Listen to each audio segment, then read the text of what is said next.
Mesdames et messieurs, bonsoir et bienvenue dans ce journal en version française sur TV+ Madagascar.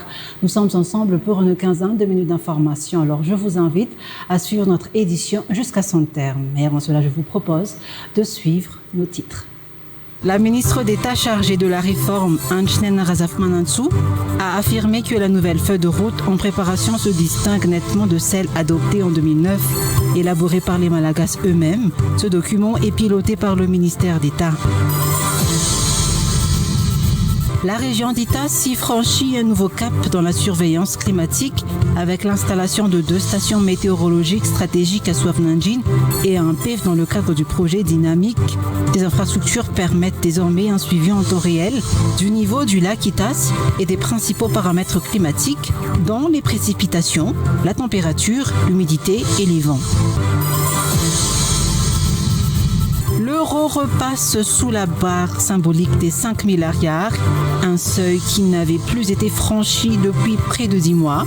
Après avoir culminé à plus de 5 300 milliards en janvier, la devise européenne recule nettement sur le marché interbancaire. Et sur le front ukrainien, les drones sont devenus omniprésents, transformant profondément la manière dont les combats sont menés. Dans la région de Dnipro, où les affrontements restent particulièrement intenses, les appareils assurent une surveillance quasi continue du champ de bataille.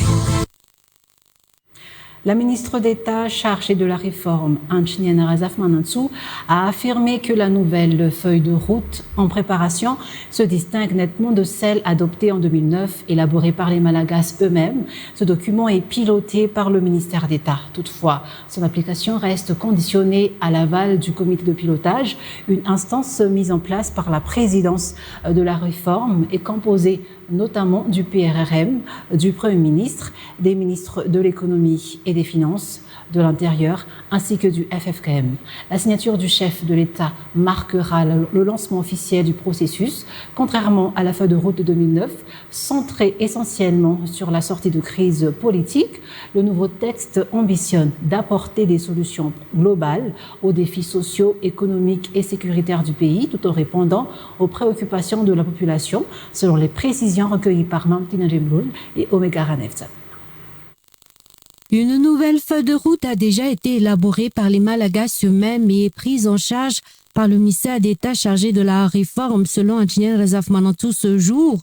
Toutefois, elle n'entre pas immédiatement en vigueur. Elle doit d'abord être soumise au comité de pilotage, une structure mise en place par la présidence de la réforme. Ce comité regroupe le PRRM, le Premier ministre, le ministre de l'économie et des finances, le ministre de l'Intérieur ainsi que le FFKM, et a pour mission d'approuver cette feuille de route. Le Conseil consultatif auprès de la présidence de la réforme participe également activement au processus.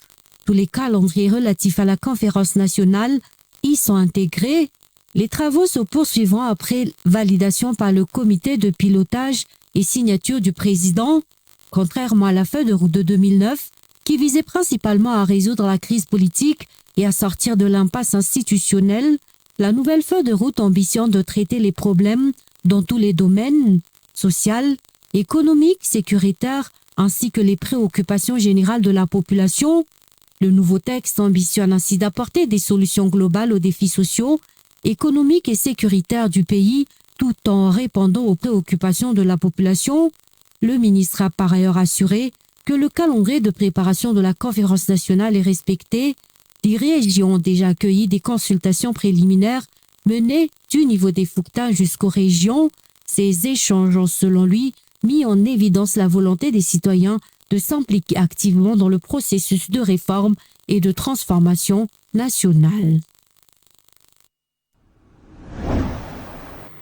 Le président de la refondation de la République signera la feuille de route demain jeudi, comme l'a exigé la SADC. Par contre, le régime en place rejette l'existence de la SADC d'autoriser la participation de l'ancien président de la République, Andry Rajoelina, à la concertation nationale. Ce sont les citoyens malagasy qui peuvent participer à la concertation nationale et non pas les ressortissants étrangers, a souligné le président de la refondation de la République, le colonel Rajenirina Michael. La La vraie refondation pourra démarrer après la tenue de la concertation nationale, a conclu le président de la refondation de la République. Zora Barzan.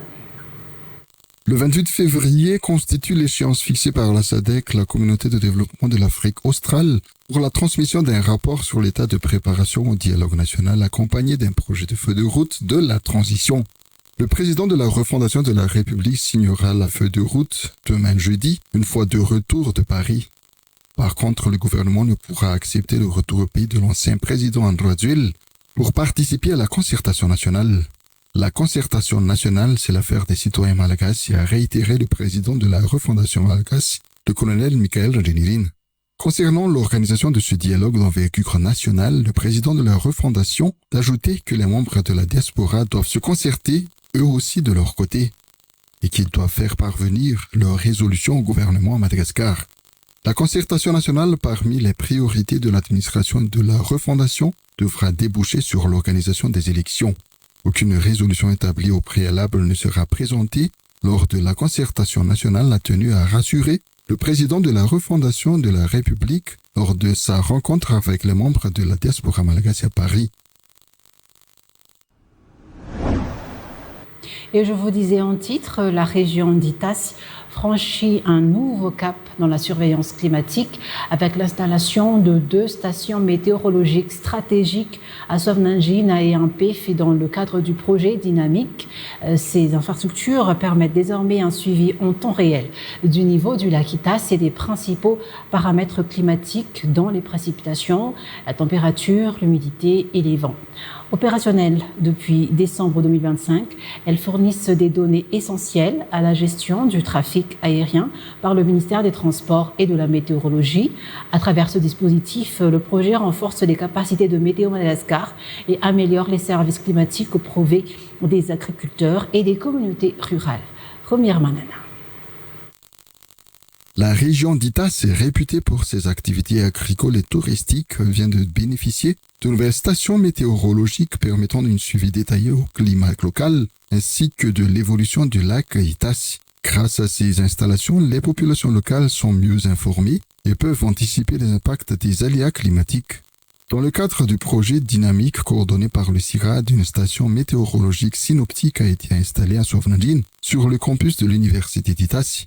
Parallèlement, une station hydrologique et pluviométrique a été implantée sur les rives du lac Itas à Ampef. Ce projet, en renforçant les infrastructures météorologiques de la région, apporte une contribution significative aux efforts de Météo Madagascar, visant à améliorer les services d'information et de prévision destinés aux agriculteurs et aux acteurs du milieu rural. Une initiative qui participe à la résilience des communautés locales face aux défis climatiques. Vous le savez déjà, donc la pluie est très importante pour l'agriculture. La plupart de notre système agricole, c'est de système pluvial. Donc cette station mesure instantanément la quantité de précipitations reçues. Dans ce cas, donc, on peut déjà mesurer cette quantité, on peut gérer.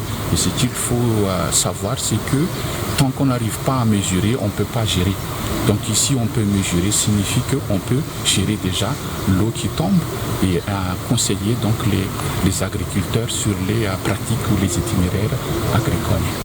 Depuis leur mise en service en décembre 2025, ces stations mesurent en temps réel des paramètres essentiels tels que le niveau de l'eau de lac, les précipitations, les températures, l'humidité, les vents et le rayonnement du soleil. Les données collectées jouent un rôle crucial dans la gestion du trafic aérien en soutenant le ministère des Transports et de la Météorologie. Elles sont également mises à profit pour les activités de recherche et d'enseignement de l'université d'Itas, qui bénéficie ainsi d'un outil précieux pour ses travaux scientifiques. L'euro repasse sous la barre symbolique des 5 milliards, un seuil qui n'avait plus été franchi depuis près de 10 mois. Après avoir culminé à plus de 5 300 milliards en janvier, la devise européenne recule nettement sur le marché interbancaire. L'ARIAR confirme ainsi un mouvement de raffermissement amorcé depuis le début du mois de février. Le dollar affiche lui aussi une baisse significative sur la même période. Cette évolution marque un tournant après plusieurs semaines de forte pression sur la monnaie nationale. Détail avec Racia Angesitouirne et Yves Rassata. Après plusieurs semaines de tension sur le marché d'échange, la Ria reprend de la vigueur. La monnaie nationale a franchi un cap symbolique. Au 23 février 2026, l'euro est redescendu sous les 5 000 arrières, s'établissant à 4 993,76 arrières sur le marché interbancaire des devises, selon les données publiées par la Banque centrale de Madagascar.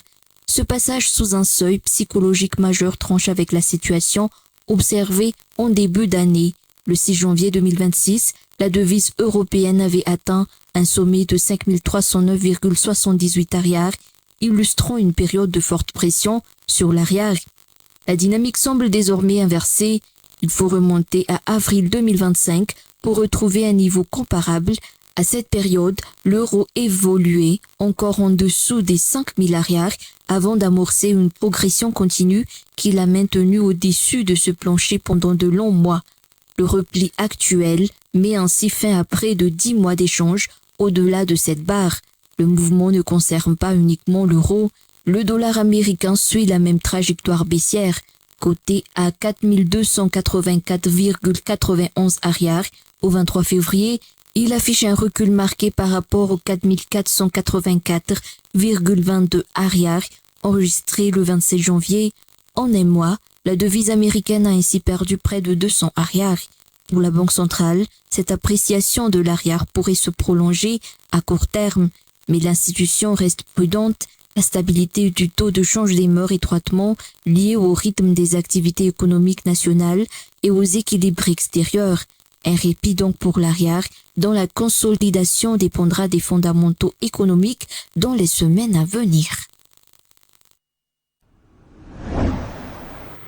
En Europe, sur le front ukrainien, les drones sont devenus omniprésents, transformant profondément la manière dont les combats sont menés. Dans la région de Dnipro, où les affrontements restent particulièrement intenses, ces appareils assurent une surveillance quasi continue du champ de bataille. Désormais, presque aucun mouvement n'échappe à leur regard. Soldats, véhicules et positions stratégiques sont repérés en temps réel. Cette utilisation massive des drones, à la fois pour l'observation et la coordination des opérations, illustre l'évolution technologique du conflit et la pression constante qui pèse sur les forces engagées. Reportage de France 24. Tout poste de commande de l'armée ukrainienne aujourd'hui a un écran comme celui-ci, que nous avons dû bien sûr flouter parce qu'il montre ce que voient les caméras des drones de surveillance de ce bataillon tout au long de la section de la ligne de front dont elle s'occupe. Bien sûr, les Russes ont la même chose de leur côté. Presque personne ne bouge sans être aperçu. Ils utilisent les mêmes drones que nous. Je ne dirais pas qu'ils sont vraiment différents des nôtres, mais la différence, c'est qu'ils en ont simplement un plus grand nombre. À ce stade de la guerre, il est extrêmement difficile de cacher un char, pour commencer, sans même parler de le déployer. Mais malgré tout, nous arriverons à les utiliser. Quel rôle ont les chars aujourd'hui? Essentiellement un rôle d'artillerie, ils sont utilisés comme artillerie. Ici, sur le front sud, l'Ukraine a récemment gagné du terrain contre les forces russes. Ils ont été coupés de Starlink et nous avons observé le soir même qu'ils faisaient voler moins de drones, qu'il s'agisse des gros Shahed contrôlés par Starlink, des drones FPV ou même des Mavic. Ils ont commencé à paniquer.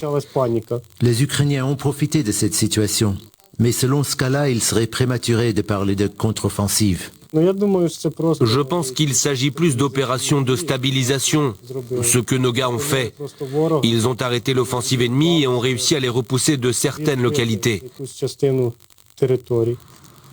En général, que ce soit sur les fronts de Zaporizhzhia et Dnipro ou ici dans le Donbass, les soldats ukrainiens nous disent tous qu'ils ont un désavantage terrible numérique en termes de personnel et en termes de drones. Mais en même temps, qu'ils infligent de multiples fois plus de pertes aux Russes qu'ils ne subissent eux-mêmes et qu'ils croient que dans cette guerre d'attrition, l'Ukraine peut encore triompher si elle continue à recevoir le soutien de ses alliés. Point final à cette édition. Merci à vous de l'avoir suivi. Très bonne suite au programme sur TV+ Madagascar. Au revoir.